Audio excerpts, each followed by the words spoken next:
نے جو واقعہ سنایا وہ کچھ اس طرح تھا۔ میرا تعلق حکومتی کارندوں سے تھا۔ میں پولیس کا ایک عہدیدار تھا۔ میں نے ایک روز ایک مچھیرے کو دیکھا جو بڑی مچھلی شکار کر کے لا رہا تھا۔ مجھے یہ مچھلی بڑی اچھی لگی۔ میں اس کے پاس پہنچا اور بولا، ارے میاں یہ مچھلی مجھے دے دو۔ وہ کہنے لگا، جناب مجھے مچھلی دینے میں کوئی اعتراض نہیں، مگر آپ کو اس کی قیمت ادا کرنی ہوگی۔ میرے گھر میں کھانے کے لیے کچھ نہیں اور میرے بچے منتظر ہیں کہ میں ان کے لیے کھانے کے لیے کچھ لے کر آؤں۔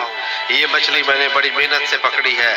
میں نے جواب میں اسے مارنا شروع کر دیا اور مچھلی اس کے برتن سے زبردستی نکال لی۔ میں مچھلی کو ہاتھ میں پکڑ کر گھر کی طرف آ رہا تھا کہ مچھلی اچانک تڑپی اور میں نے اسے مضبوطی سے تھام لیا۔ اسی کشمکش میں اچانک اس نے میرے انگوٹھے پر کاٹ لیا۔ مجھے سخت تکلیف ہوئی۔ گھر پہنچا تو درد میں مزید اضافہ ہو گیا۔ وہ رات کا وقت تھا۔ میں نے سوچا کہ صبح کسی طبیب کو دکھاؤں گا۔ خیر رات بھر مجھے درد کی شدت سے نیند نہیں آئی۔ صبح سویرے میں طبیب کے ہاں گیا اور اسے اپنا زخم دکھایا۔ وہ کہنے لگا کہ یہ زہر سے بھرا ہوا زخم ہے۔ اگر تم اپنی عافیت چاہتے ہو تو فوراً اس انگوٹھے کو کاٹنا ہوگا۔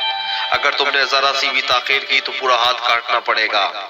میں نے فوراً کہا، اگر ایسی بات ہے تو اسے کاٹ دو۔ طبیب نے میرا انگوٹھا کاٹ دیا۔ میں گھر آیا تو ہاتھ میں شدید درد تھا۔ چین و سکون ختم ہو چکا تھا۔ اگلی رات پھر بے چینی اور شدید درد میں گزری۔ صبح سویرے میں پھر طبیب کے پاس آیا تو اس نے میرا ہاتھ کاٹنے کے لیے مشورہ دیا۔ اب میرا ہاتھ کٹ گیا۔ میرا خیال تھا کہ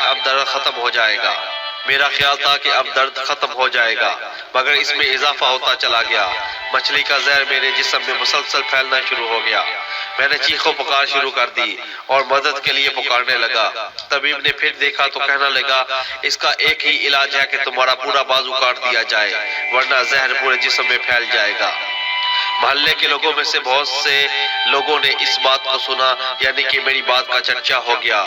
ان میں سے ایک بھلا مانس آدمی میرے پاس آیا اور کہنے لگا، تمہارے درد کا سبب کیا ہے؟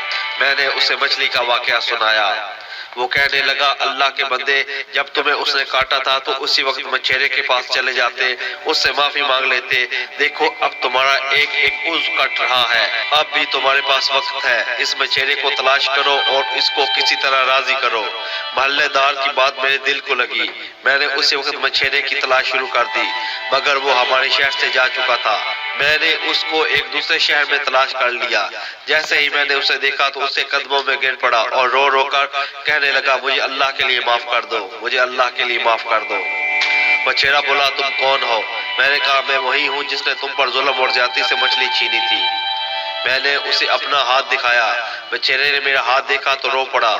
پھر کہنے لگا، میرے بھائی، میں نے تمہیں اس مصیبت میں دیکھا ہے تو میرا دل پس گیا ہے۔ جاؤ، میں نے تمہیں اللہ کے لیے معاف کیا۔ پھر میں نے کہا، بھائی جان ذرا بتا، جب میں نے تمہیں مارا اور تم سے مچھلی چھینی تھی تو تم نے میرے لیے کیا دعا کی تھی؟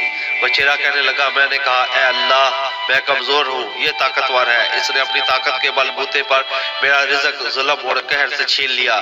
میرے رب اس شخص کو مصیبت اور پریشانی میں مبتلا کر کے مجھے اپنی طاقت اور قدرت کا کرشمہ دکھا۔ میں نے کہا، میرے بھائی، اللہ نے تمہیں اپنی قدرت اور طاقت کا کرشمہ دکھا دیا۔ میں اللہ تعالیٰ سے توبہ استغفار کرتا ہوں اور اپنے گناہوں کی معافی مانگتا ہوں۔